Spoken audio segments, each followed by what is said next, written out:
यह Bible in one year का हिंदी प्रकरण है। 172वां दिन। हृदय से अंतर पड़ता है। पॉल्स वाला जाम्बिया में बंदीगृह में थे।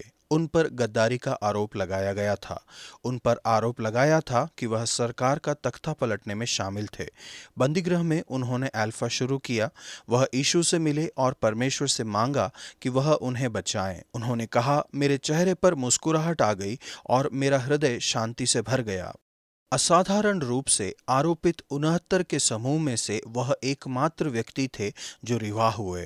रॉयल एल्बर्ट हॉल में हमारी लीडरशिप कॉन्फ्रेंस में पिछले वर्ष उन्होंने अपनी कहानी बताई। उनके चेहरे पर परमेश्वर के आनंद की चमक थी। अब वह जाम्बिया के हर बंदीगृह में जाकर यीशु मसीह के सुसमाचार के बारे में बताते हैं और बताते हैं कि कैसे बुरी स्थिति में भी यीशु आशा ला सकते हैं और हृदय को बदल सकते हैं। उन्होंने कहा, मैंने यीशु जैसा दोस्त कहीं नहीं देखा। परमेश्वर ने सच में उनके हृदय को आनंद से भर दिया है। शब्द हृदय आज के लेखांश में कम से कम 17 बार दिखाई देता है। हृदय के विषय में इब्रानी समझ में भावनाएं शामिल हैं, लेकिन इसमें दिमाग, विवेक और इच्छा भी शामिल है। इसका अर्थ है सब कुछ जो आपके अंदर चल रहा है।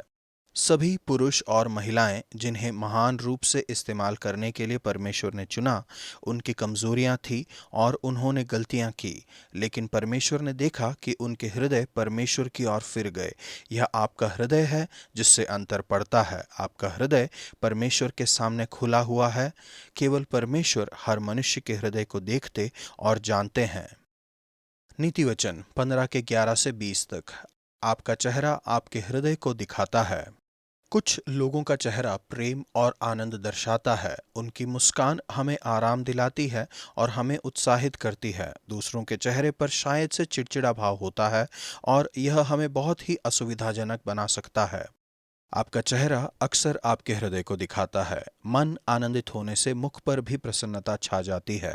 मुझे याद है कि एक उपदेशक ने कहा था कि जो जीवन हमने जिया है वह आखिर में हमारे चेहरे पर दिखाई देता है, और इसीलिए 40 वर्ष से अधिक की उम्र वाले सभी लोग अपने चेहरे के लिए उत्तरदायी हैं। यहाँ तक जब आप अपने आसपास के लोगों से अपने हृदय को छिपा लेते हैं, तब भी परमेश्वर इसे देख सकते हैं।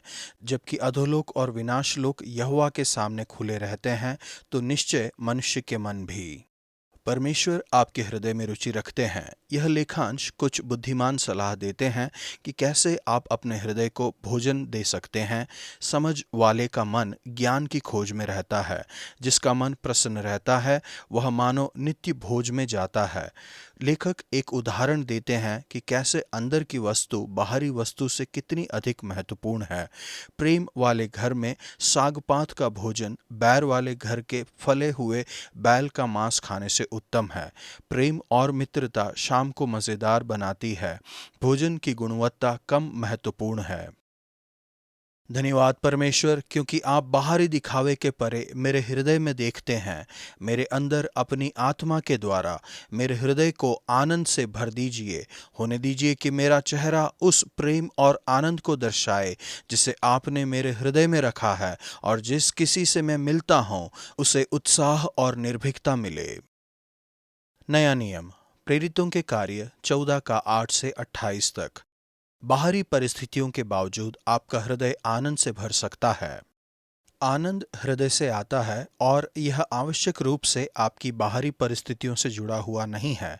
कभी कभी आप जीवन में कठिनाइयों का सामना करते हैं, इसलिए नहीं कि आप कुछ गलत कर रहे हैं, लेकिन इसलिए क्योंकि आप कुछ सही कर रहे हैं। पौलुस ने बहुत सी कठिनाइयों का सामना किया, लेकिन वह आनंद से भरे हुए थे क्योंकि वह कुछ सही कर रहे थे और विश्व में एक बड़ा अंतर पैदा कर रहे थे। वह अन्य जाति विश्व में पहला विश्व बेदारी कैंपेन चला रहे थे। यही कार्य था जिसने मसीहियत को न केवल एक यहूदी संप्रदाय बनाया, लेकिन एक विश्व धर्म बना दिया। परमेश्वर ने अन्य जातियों के लिए विश्वास का द्वार खोल दिया। पौलुस उन सभी चीज़ों के बारे में बताते हैं जो परमेश्वर ने उनके द्वारा की थी। फिर भी बाहर से अड़चनें उनके विरोध में आ रही थीं। वह बहुत ही अनाकर्षित दिखाई देते थे। इस समय दूसरी शताब्दी में पौलुस के कार्य पौलुस की भौतिक दशा का वर्णन इस तरह से करते हैं। एक मनुष्य जो कद में छोटा है, सिर पर पतले बाल हैं, पैर निर्बल, शरीर की अच्छी दशा, आंखों की भौहें जुड़ी हुई और नाक हुक जैसी अनुग्रह से भरी हुई। कभी कभी वह एक मनुष्य की तरह दिखाई देते थे और कभी कभी उनका चेहरा एक स्वर्गदूत जैसा दिखाई देता था। वह न केवल अनाकर्षक दिखाई देते थे, लेकिन वह किसी शारीरिक बीमारी से भी कष्ट उठा रहे थे। इन सभी के अतिरिक्त उनका शरीर अवश्य ही घायल हुआ होगा उन भौतिक सतावों से जिनसे उन्होंने कष्ट उठाया था। इस बार भीड़ ने पौलुस पर पथराव किया और मरा समझकर उन्हें नगर के बाहर घसीट कर ले गए। बहुत से लोगों की तरह जो पौलुस के कदमों पर चले, उनके सभी भौतिक कष्टों के बावजूद उनका हृदय आनंद से भरा हुआ था और परमेश्वर ने उनके द्वारा काम किया। परमेश्वर ने पौलुस की कमजोरी में उनका इस्तेमाल किया। यह विश्वास करने में हमें उत्साहित करता है कि परमेश्वर हमारी कमजोरी में भी हमारे द्वारा काम कर सकते हैं। यह हृदय स्पर्शित आनंद विभिन्न प्रकार के हृदय का एक प्रकार है जिसे हम इस लेखांश में देखते हैं।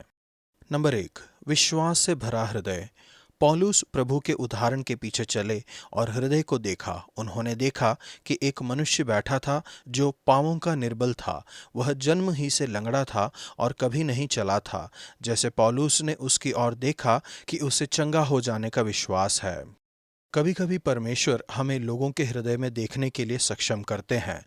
यह देखने के लिए कि उन्हें चंगा होने का विश्वास है, आत्मा से भरने का या कोई वरदान ग्रहण करने का। बाद में हमने पढ़ा कि कैसे परमेश्वर ने अन्य जातियों के लिए विश्वास के दरवाजे को खोला। विश्वास उद्धार की पूंजी है। नंबर 2, अस्थिर हृदय। जब भीड़ ने देखा कि मनुष्य चंगा हो गया था, तब उन्होंने पौलुस और बरनबास को ईश्वर की तरह पूजना शुरू कर दिया। उन्होंने कहा, हम ईश्वर नहीं हैं, और यह कि वे केवल मनुष्य हैं और जीवित परमेश्वर के सुसमाचार को लेकर जा रहे हैं जिसे उन्हें सुनने की आवश्यकता है। किंतु भीड़ का हृदय अस्थिर था। जल्द ही पौलुस के विरोधियों ने उन्हें अपनी ओर कर लिया और तुरंत ही वे पौलुस के लिए बलिदान चढ़ाने लगे ताकि उस पर पथराव कर पाएं। नंबर 3, आनंद से भरे हृदय। यह बहुत सी कठिनाइयों में से एक था जिससे पौलुस और उनके साथी गुजरे। फिर भी पौलुस बताते हैं कि कैसे परमेश्वर आपके हृदय को आनंद से भरते हैं। फिर से वह बता रहे हैं कि अंदर की चीज बाहरी चीजों से अधिक महत्वपूर्ण है। पौलुस ने लिस्त्रा, इकुनियुम और अंताकिया में चेलों को मजबूत किया और उत्साहित किया। मसीही जीवन सरल है, ऐसा कहकर उन्हें उत्साहित और मजबूत नहीं किया। पौलुस उन्हें बताते हैं कि यद्यपि उनके पाप उनके पीछे थे, उनकी परेशानियां उनके आगे थीं, वह कहते हैं हमें बड़े क्लेश उठाकर मसीह के राज्य में प्रवेश करना होगा। यीशु जीवन को सरल बनाने नहीं आए, वह लोगों को महान बनाने आए।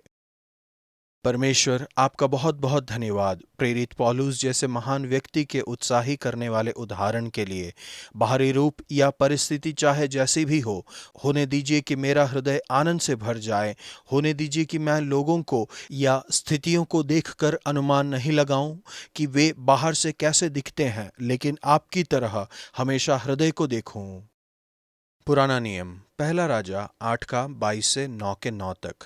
आपके हृदय को पूरी तरह से परमेश्वर के लिए कटिबद्ध होना चाहिए। जैसे ही सुलेमान मंदिर को समर्पित करते हैं, वह परमेश्वर से प्रार्थना करते हैं, आपके जैसा कोई परमेश्वर नहीं है। आपके जो दास अपने संपूर्ण मन से अपने को आपके सम्मुख जानकर चलते हैं। परमेश्वर का स्वयं का हृदय उनके लोगों के लिए है और वह सभी लोगों के हृदय को देखते और जानते हैं। केवल आप सभी मनुष्यों के हृदय को जानते हैं। सुलेमान की प्रार्थना इस तथ्य को पहचानती है कि हम असफल होते हैं, हम पाप करते हैं। वह नहीं कहते हैं कि यदि वे पाप करें, इसके बजाय वह कहते हैं कि जब वे आपके विरोध में पाप करते हैं, क्योंकि ऐसा कोई नहीं है जो पाप नहीं करता है। धन्यवाद हो परमेश्वर का कि अब भी आशा है। हृदय का बदलना संभव बात है। यह संभव है कि हमारे हृदय परमेश्वर की ओर फिरें।